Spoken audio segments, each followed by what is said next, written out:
One Sunday morning as I went walking by Brisbane waters, I chanced to stray. I heard a prisoner his fate bewailing as on the sunny banks he lay. G'day, welcome to another Let's Make Something video. We're going to make ourselves some miniatures. I've already made some gladiator ones, which were my first little miniature gladiators, little people miniatures ever. I've made some ships before, but basically this was the first time I've actually, painted up some miniatures myself. So I'm still pretty new to this, I'm pretty amateur to this. And what I wanted though was to put something together for a game like Sharp's Practice. I think it's made by Two Fat Lardies or something like that. And of course, it looks like a bit of fun. But need the figures to do it. I have got my little 2D flat soldiers which I could use for that, which I probably might at some point, little Highlanders. But I thought I'd give it a go, actually painting up some more miniatures, something in the Napoleonic type era. But like I said, Sharp's Practice, which is not a big scale game. It can get big enough, but certainly not as big as something like Black Powder or something. But a little more of a smaller skirmish game.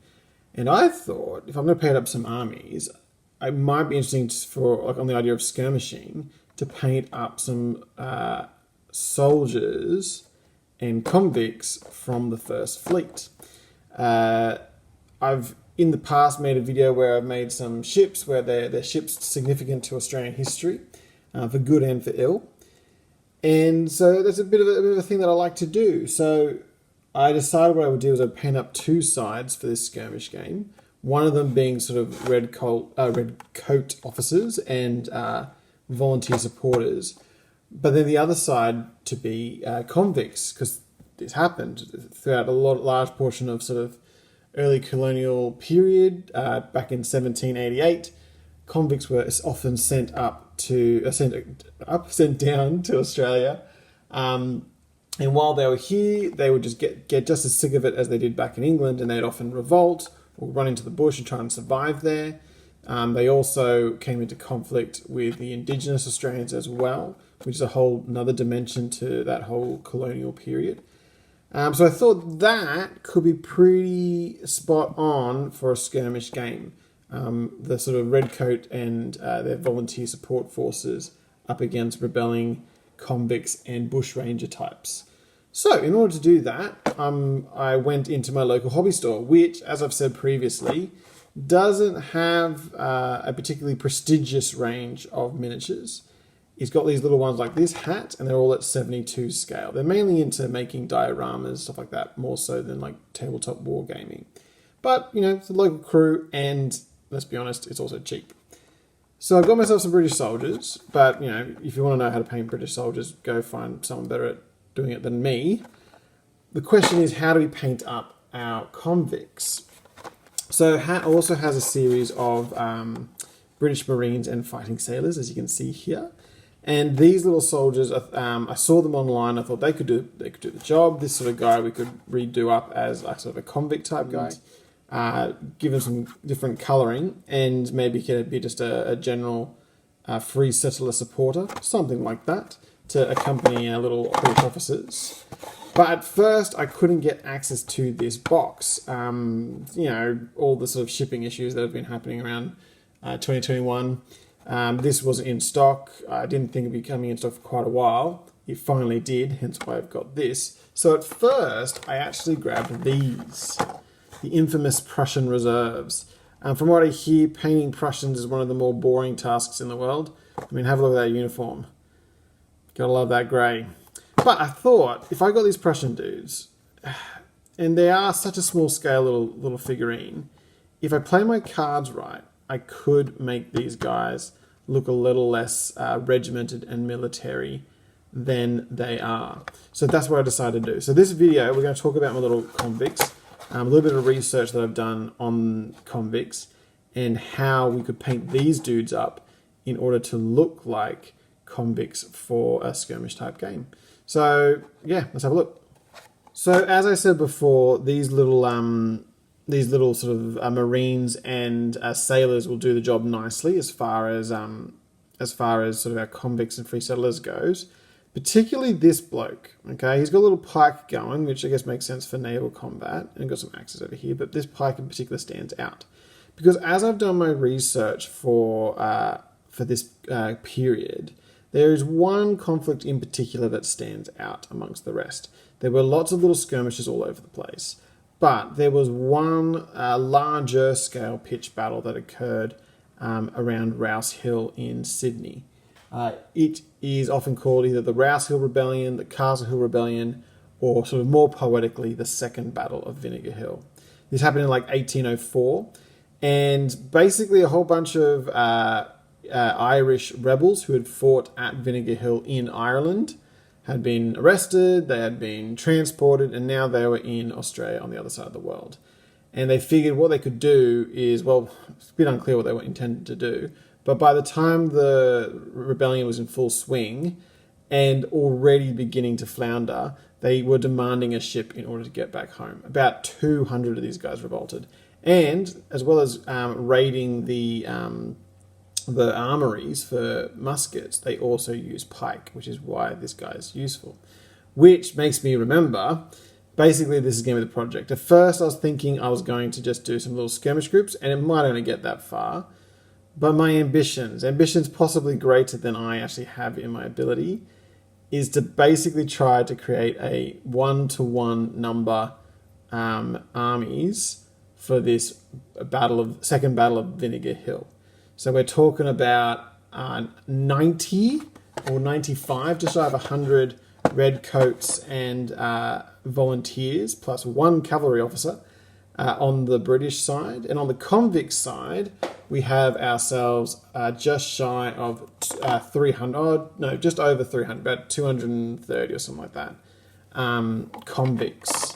So that's the goal. I've never done anything that extensive before, but we'll give it a go and see how it goes. But back to this. So like I said, I've got the little Marines and sailors. They all do the job. They look the part. As convicts, got these shirtless dudes here. Got a lot of good shirtless dude. We've also got these much more sort of like laissez-faire dressed sailors. They'll also do the job for convicts. And this bloke here, he'll do pretty good for like a convict officer type thing. But like I said, I also bought this box of Prussians, nice grey Prussians, as you can see. And as you can also see, they are properly uniformed. We've got these nice little boots going. We've got the little like hats going on here, and we've also got like. By the way, if anyone in the chat can tell me, what are these sort of like? They're not sashes. They're these big like sleeping bag looking things wrapped around their shoulders. I have no idea what it is. I'd be curious to know what they are.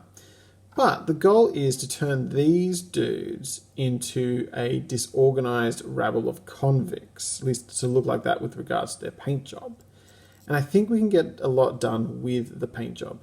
So I did my research. I had a look around to see what we had as far as what convicts were wearing during the First Fleet. Most famously, when you think of convicts, you think of the sort of the jumpsuit with little arrows pointing up. And overt uniforms like that was a thing in the First Fleet. Not in the early First Fleet, typically a bit later. As time went on and sort of the numbers of convicts coming into Australia sort of reduced, or when they would send convicts from the central penal colonies out to even worse places, the idea, like, these are the worst offenders who've not only committed crimes in London, but also have now come to Australia and committed further crimes, they'd ship them out further, and they'd often give them these more elaborate jumpsuits, like the ones I'm sort of hopefully showing you, the blue and the gold sort of look. So that's what we typically think of with these convicts, but it's not entirely the case. That's not really what they were wearing at this point. As we can see from some depictions like these watercolors from the time, convicts, from what we can see, were typically sort of wearing essentially a variation of a sailor's uniform. A lot of them, not all of them, but a lot of them had sort of the white pants. They had a blue jacket of some sort. They had a cotton shirt. That was the kind of look that these convicts would wear. And it makes sense because, this was a big bulk shipment of convicts out to Australia. It's not surprising that the Navy, who was in charge of this operation, would basically just get what they would have to hand easily and ship it out, and give it to all their soldiers to then ship, their convicts, to ship them out easily and cheaply. Which is where the little pointy arrows come in, right? It makes sense that these like little arrow things, people like to say that they point up towards the person's face. So at the very least, they're a symbol that this person is a convict, which makes sense if they're wearing a uniform that is essentially a sailor's uniform. You need to put something on there to really denote that this person is not just a sailor, they are indeed a convict. So often on their trousers, we see that they draw this sort of little arrow sign, at least in the depictions that we see. We have recreation. People more informed than I have created sort of recreations at different museums and stuff. And so that gives you a better sort of idea of what these things would look like in the real. But also, fortunately for us, there is one image that I can find easily of a relatively contemporary depiction of the Battle of Vinegar Hill. As you can see, this is more or less how Vinegar Hill went down. I might, in future videos, talk through more in detail. But essentially, they had, like I said, raided the armory. They had attacked some people and some houses. They had burnt a house, which was actually meant to be a signal for more people throughout the colony to revolt, which didn't really happen. But still, there was a significant number of convicts that had now all gone on the run. But when they saw that their mission was already beginning to flag before it had even begun, for various reasons, they ran. They ran into the hills to try and find a defensible position to defend themselves. And like I said, just over 200 convicts were all around Rouse Hill, which was a cleared farmstead at the time. And the redcoats followed. So did some volunteers. And pretty quickly, they managed to sort of disperse the crowd by sort of capturing the leaders and then just firing volley shot into them. These guys, they weren't ready for that, and that was the end of it. And you can see that in this picture. We got the redcoats down here, and we got the convicts at the top of the hill. And for our purposes, we also get a bit of an idea of the colour of outfits that they're wearing. Now, obviously, all this with the usual caveats. The person who's painted this picture is just doing the best they can with the resources that they have from memory, probably from eyewitness accounts. But more or less, we see a similar idea with the colours. We got lots of white trousers and a few brown trousers, a few other coloured shirts, but a lot of blue going on. We also get a good idea of what the soldiers had, more or less, with their white trousers in this case. A lot of these guys were sort of veterans of the American American War of Independence. So they were soldiers, and they were bringing across their uniforms from that conflict. So that gives me an idea of what these British dudes will be wearing, but that's for another video. But basically, going back to this image, what we see in the Battle of Vinegar Hill painting is convicts that look a bit like this. So using these convicts here, specifically these 6 in the middle, I use them kind of as a guide for developing a ratio of what painting scheme each of my convicts would have. So with these Prussians, the idea is we'll take them, we'll try and paint their hats different colours. As we saw in those pictures, some of these dudes had knitted hats, some of them had the little pot pie hats, but we'll try and use our colour to distract from that. We're going to paint their entire legs with the white or the brown in order to make it look like it's one long trouser rather than these sort of spattered things. We'll also paint some of their feet skin colour, so it looks like they've got bare feet. The idea being we'll break up the uniformity and try and get roughly a good colour scheme for what these convicts would have looked like en masse on the battlefield. So I'll show you how that went, and I'm pretty happy with the result. Certainly this amateur is. And so here's the final result. So, like I said, we'll start with the Prussians. These are the Prussians which I've now done up to look like regular convicts. By breaking up that colour a lot, I think it's been pretty effective in making these guys look a little less uniform and regimented. This guy in particular feels a good sort of example case. So, as you can see, this guy I've painted with his little bare feet going on. The painting down all the way down the trouser leg of the continuous colour does conceal out the fact that he's got like more going on than just trousers. My attempts at little arrows, which are not too crash hot, but they do the job. They got the blue coat going. With all the different straps and bags and luggage and stuff, I'm kind of okay with that considering they raided the armory. So they wouldn't just take the muskets, surely. They would take the equipment in order to actually reload their muskets.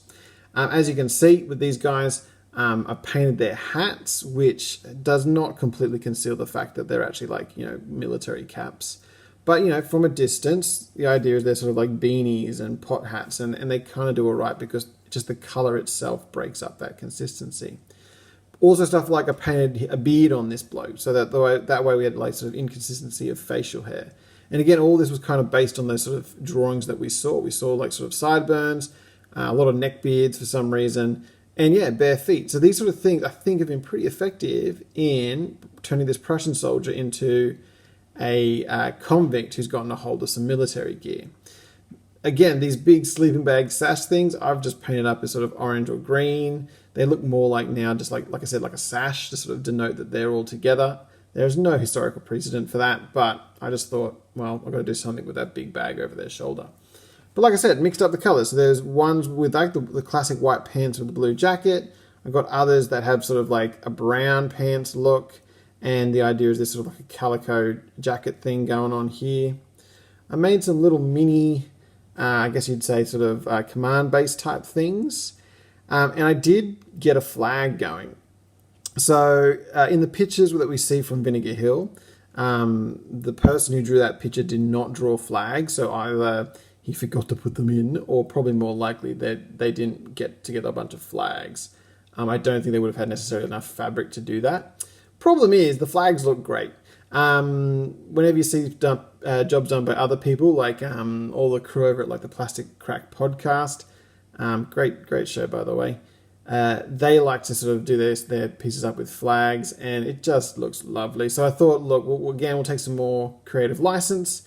We'll imagine they got some bed sheets, and they just made themselves some flags just to add that element. So yeah, I turned these Prussians as best I could into little convict dudes by using colours to break up the uniformity.